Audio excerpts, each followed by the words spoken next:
అవునా? ఇంతగా ఉన్నారా కదా? మనము ఇక్కడ రూతులో ఉన్న లక్షణాలు కొన్ని ఏంటంటే, అమ్మ నువ్వు వెళ్ళిపో అంటే, లేదత్తయ్య నేను నీతో ప్రయాణం చేస్తా, నువ్వు వెళ్తే అటొస్తా కదా. ఆమెలో శ్రేష్టమైన లక్షణము ప్రయాణించిన రూతు. ఆమె ప్రయాణం చేసింది కదా. మనం కూడా మన అంటే మన భర్త కావచ్చు, మన అత్త మామలు కావచ్చు, వాళ్ళతో మనం ఏం చేయాలి? ప్రయాణము చేయాలి. అంటే ఆమె లోబడింది. ఆమె ఆ ప్రయాణం చేసిన రూతు. రెండోది మనం చూసినట్లయితే ఆమె ఏం చేసిందంటే ప్రేమ కలిగిన రూతు. ఆ ప్రేమ ఉందా లేదా? ఎందుకంటే మా అమ్మల ఇంటికి వెళ్తే, మా అత్తగారి ఇంటికి వెళ్తే బాగుంటది అనుకుందా? అలా కాదు. మా అత్తగారే నాకు ప్రత్యేకత కదా, ప్రేమ ఉంది. మా అత్తగారు ఒప్పితే ఎలా వెళ్తుంది?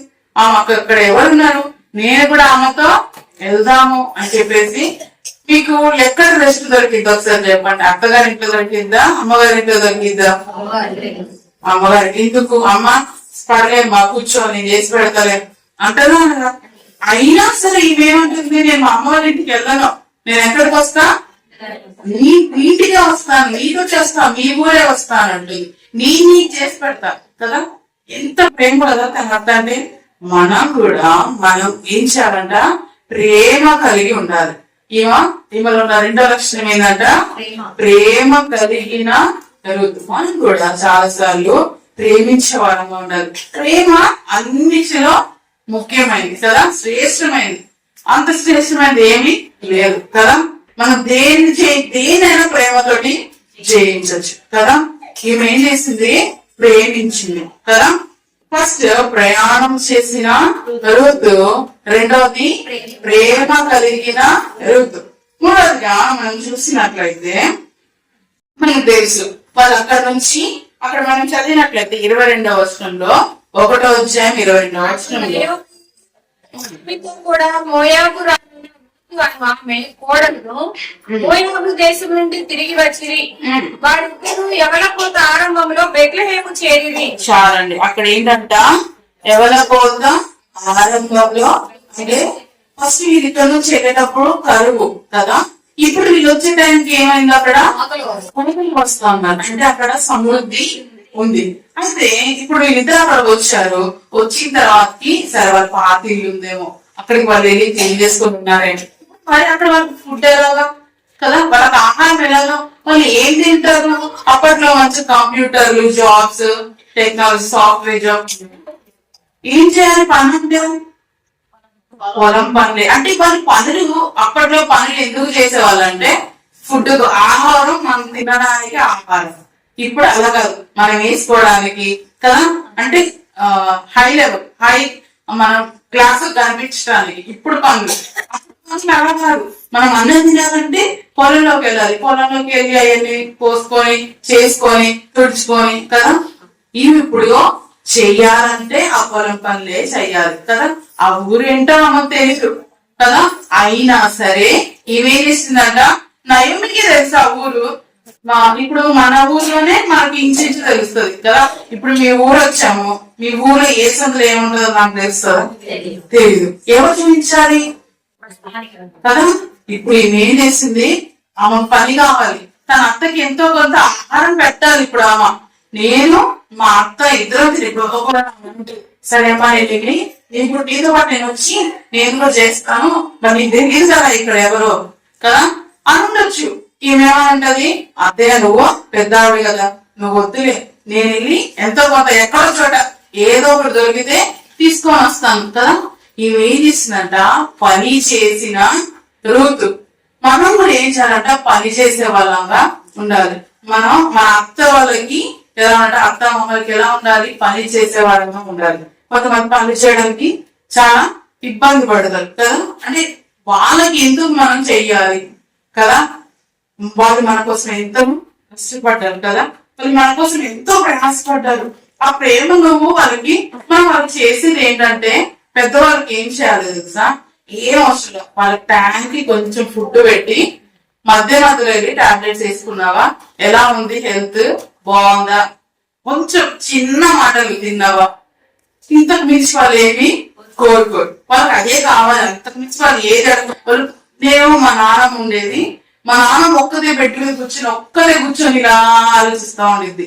అంటే వాళ్ళకి ఎవరు మాట్లాడే వాళ్ళు ఉండరు, వాళ్ళకి ఫోన్ చూడడం రాదు, వాళ్ళకి ఏమి రాదు. వాళ్ళతో ఎవరైనా కొంచెం మాట్లాడితే ఏంటి నాన్నమ్మ ఎట్లున్నావు, మీ ఊర్లో అప్పుడు ఎట్లా జరిగేది, ఏంటో చెప్పు కొంచెం, అప్పట్లో తాత ఏం చేసేవాడు, నువ్వు అలా మాట్లాడితే వాళ్ళకి ఎంత హ్యాపీ అనిపిస్తుంది కదా. నీ కాలు నోకరా కొంచెం, వాళ్ళకి పెద్దవాళ్ళకి గోల్ పెడుతుంది తెలుసా. వాళ్ళకి ఎవరు కట్ చేయరు, కట్ చేస్తారా, వాళ్ళు తీసుకోగలరా.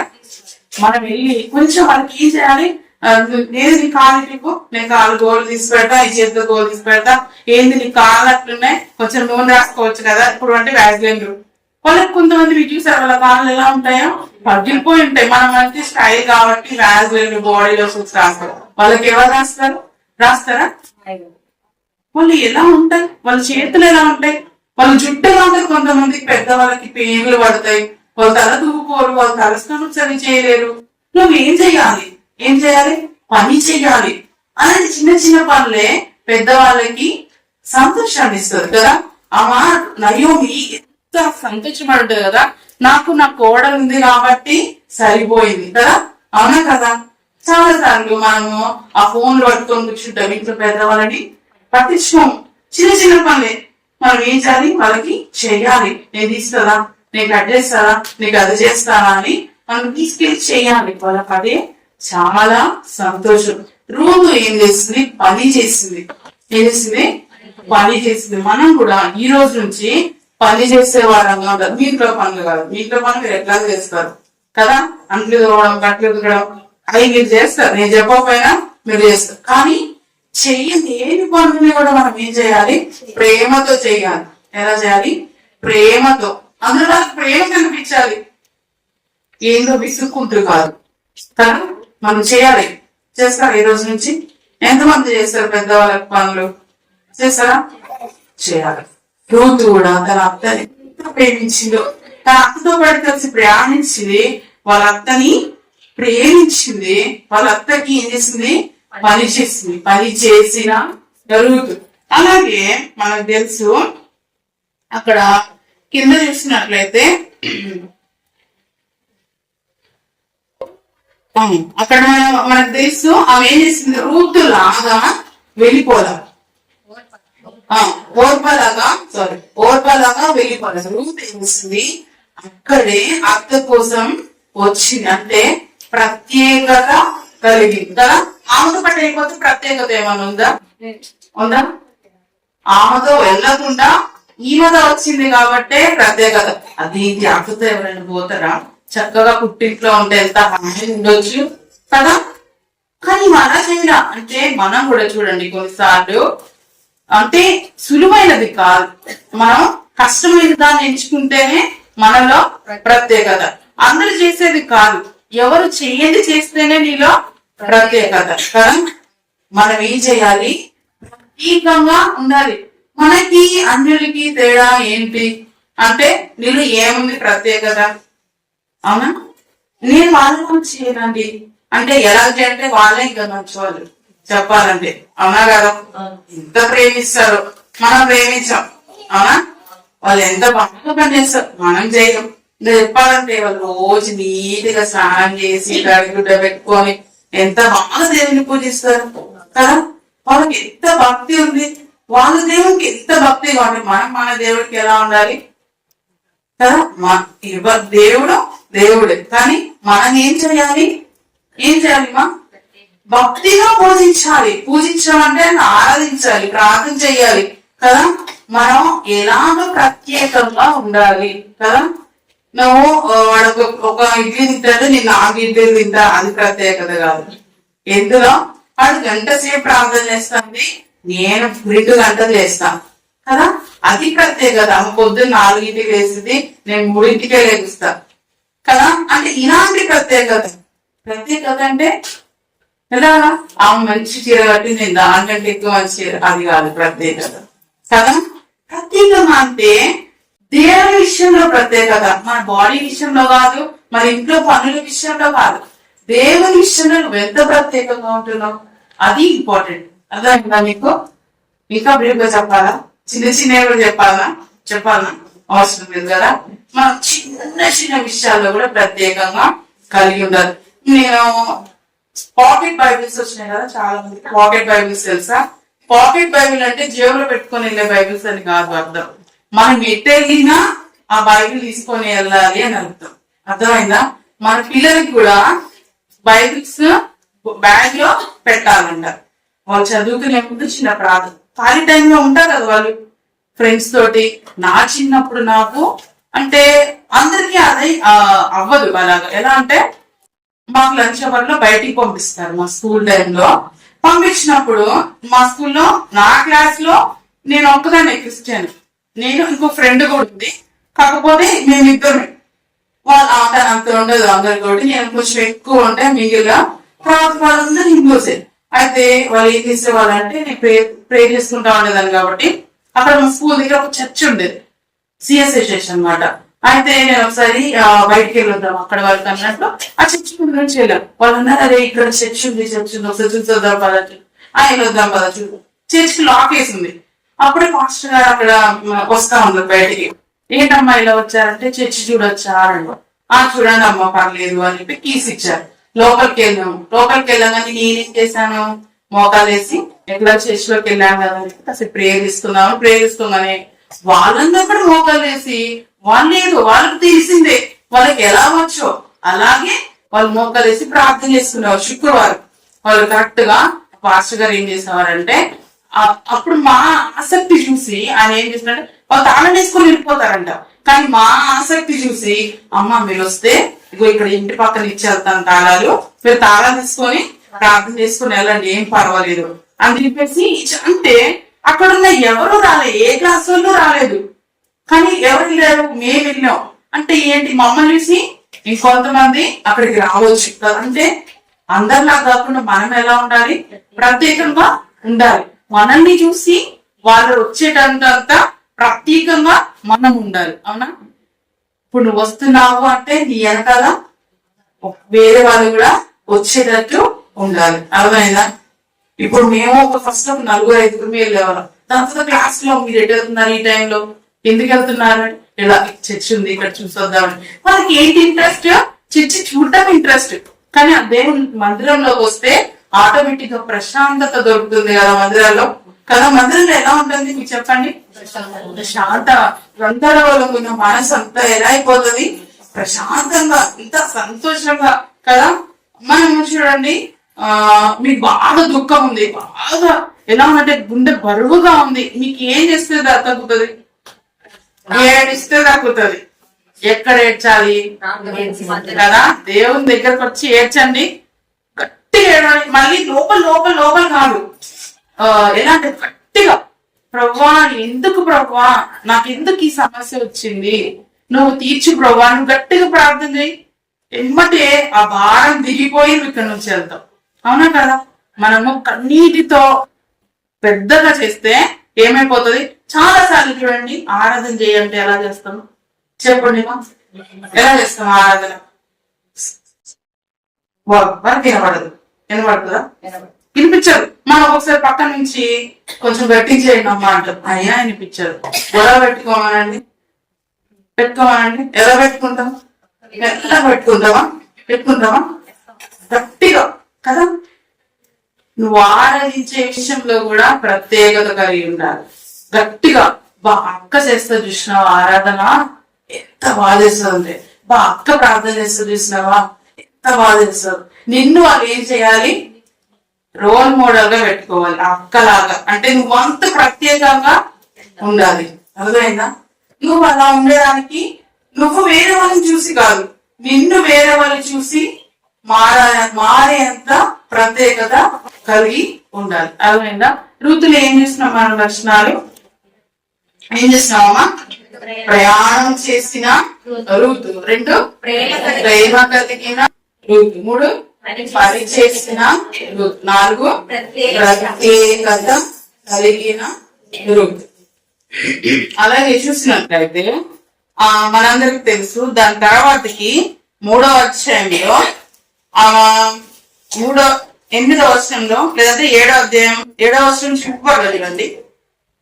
అతని కాళ్ళ మీదనున్న బట్ట తీసి పండుకొనేను. అంటే అక్కడ పైన అంతా కూడా చదివినట్లయితే ఆమె ఏం చేస్తుంటే బోయాజు పాదముల మీద ఏం చేస్తుందంటే ఆమె ఏం చేస్తుందంటే ఆయన దగ్గరికి వెళ్ళి ఆమె ప్రాబ్లం చెప్తుంది. మీకు అర్థమైందా? ఇంట్లో ఒక సమస్య ఉంది. ఏం సమస్య? వాళ్ళ పొలంది సమస్య.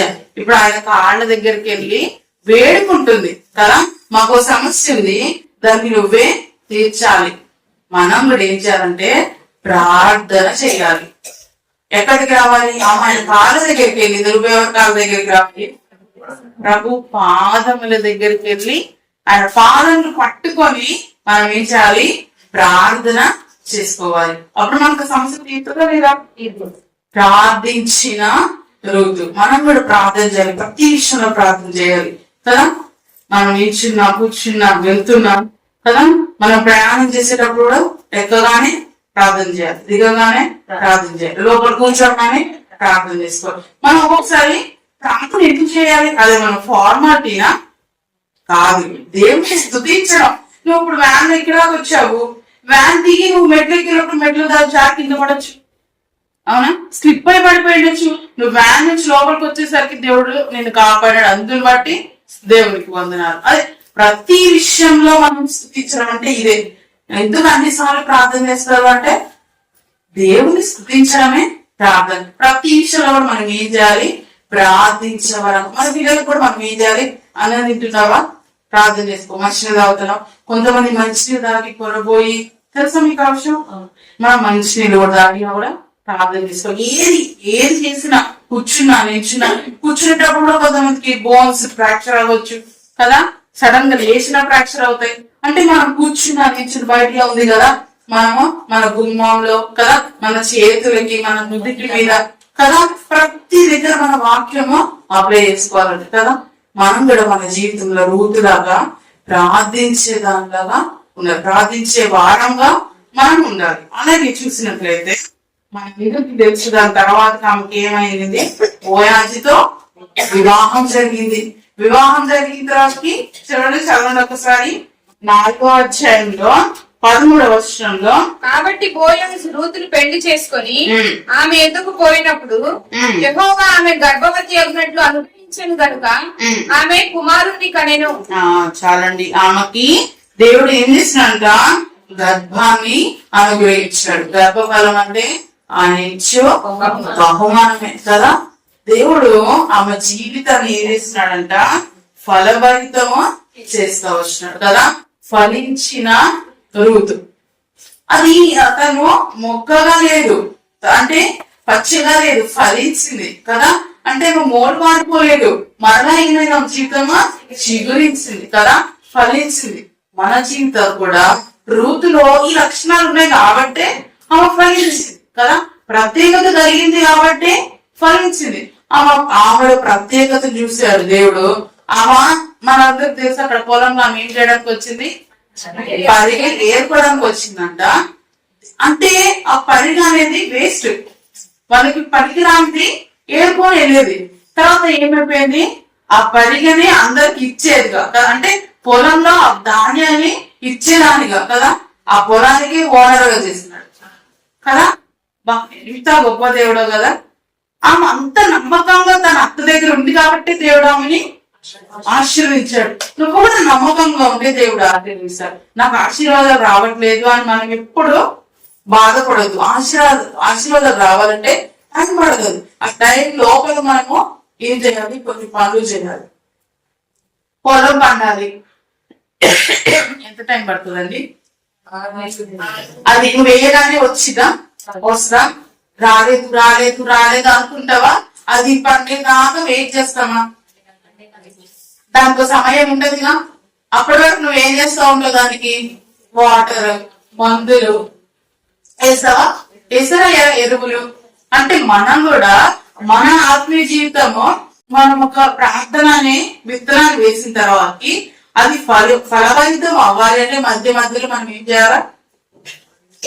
ప్రార్థన, వాక్యము కదా, దేవుని మందిరంలో సహవాసము, ఇవన్నీ కలిగి ఉంటే మన జీవితం ఏమైపోయింది? ఫలిస్తుంది. రూతు కూడా మన జీవితంలో ఏంటంట? అంటే మన జీవితంలో కూడా రూతు లాగా ఫలించే దానిలాగా ఉండాలి. మనం ఫస్ట్ ప్రయాణం చేసిన రూతు, తర్వాత ప్రేమ గల రూతు, పని చేసిన రూతు, ప్రత్యేకత కలిగిన రూతు, ప్రార్థించిన రూతు, ఫలించిన రూతు. అసలు ఇంకొకటి కూడా చెప్పడం మంచిగా, ఆమె ప్రమాణము చేసిన రూతు. ఇందాక మనం చూసుకున్నాం కదా, తీర్మానము ప్రమాణము రెండు ఒకటే. మనము ప్రమాణము చేసిన రూతులాగా ఉండాలి. ఆ మందులోంచి తప్పిపోలేదు. అలాగా ప్రమాణం చేసే వారంగా ఉండాలని దేవుడు కోరుకుంటున్నాడు. ఫస్ట్ ఆఫ్ ఆల్ ఏంటిది? ప్రయాణం చేసిన ఋతు, ప్రేమ కలిగిన ఋతు, పని చేసిన ఋతు, ప్రత్యేకత కలిగిన ఋతు, ప్రార్థన చేసిన ఋతు, ఫలించిన ఋతు, ప్రమాణం చేసిన ఋతు. 7 చూస్తూ వచ్చినామా? అయిపోయిందా? 7 లక్షణాల్లో ఏ ఒక్క లక్షణమైనా నీలో తక్కువైందా? నువ్వేం చేయాలి? వెంటనే నిజమే నేను అలా లేను, అలా ఉండడానికి దేవాను నాకు సహాయం చేయి, అందులోంచి నేను బయటికి వెళ్ళిపోకూడదు, నేను అందులోనే నిలబడాలని ఏం చేయాలి? ప్రార్థన చేసుకోవాలి.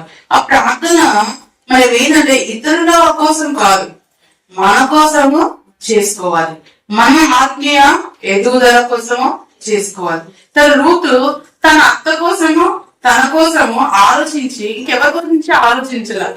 ఎవరి కోసం? ఇప్పుడు నేను మా అత్తతో వెళ్ళకపోతే వాళ్ళు ఏమన్నా అనుకుంటారేమో, వాళ్ళు ఫీల్ అవుతారేమో, వాళ్ళ కోసం కాదు, తన కోసం తన అత్త కోసం వచ్చేసినాము. మనం ఎదుటి వారి కోసము ఏది చేయదు, అప్పుడు మన జీవితము ఆశీర్వదించబడదు. మనం దేవుని కోసం మన కోసమే చేయాలి. ఆ దేవునికి ఉపయోగపడుతుందా లేదా? దేవుని మందిరంలో ఉపయోగపడుతుందా లేదా? నేను ఆయన కోసం ఉపయోగపడతానా లేదా? రూతు ఆమెకు ఉపయోగపడిందా లేదా? అవునా? ఆమెకు అట్లా నువ్వు కూడా రూతులాగా దేవునికి, ఇప్పుడు నయోమి ప్లేస్ లో మనకి దేవుడు ఉన్నాడు, రూతు ప్లేస్ లో మనం ఉన్నాం. రూతు కూడా ఏం చేస్తుంది? దేవుని పని చేసింది, దేవుని కొరకు ప్రత్యేకత కలిగింది, దేవుని కోసం ప్రమాణం చేసింది కదా. అంటే రూతు నయోమి మనం ఏం చేయాలి? దేవుని కోసము ప్రయాణం చేసే వారంగా, ప్రమాణం చేసే వాళ్ళంగా, దేవుని ప్రేమని కలిగిన వారంగా ఉండాలి కదా. ఈ రోజు నుంచి నేను రూతులాగే ఉంటాను. రూతు కోసం వింటూనే ఉంటాం, ఎన్నోసార్లు ఉంటాను, రూతే కదా నాకు తెలుసు అని అనుకోవద్దు. కానీ ఆమెలో శ్రేష్టమైన లక్షణాలు ఉన్నాయి. ఆమెని జ్ఞాపకం తీసుకున్నప్పుడల్లా మనకు గుర్తు రావాలి, ఆమంత ప్రత్యేకంగా ఉంది, నేను అలాగే ఉండాలి. అలా ఉండడానికి దేవుడు నాకు కృపను చూపించాలని చెప్పి మనం ఏం చేయాలా? ప్రార్థన చేసుకొని తీర్మానం చేసుకోవాలి. అలా ఉండడానికి దేవుడు సహాయము చేయనుగాక. అందరూ మోకలేసి కాకినేయండి, చిన్న తీర్మానం చేసుకోనండి.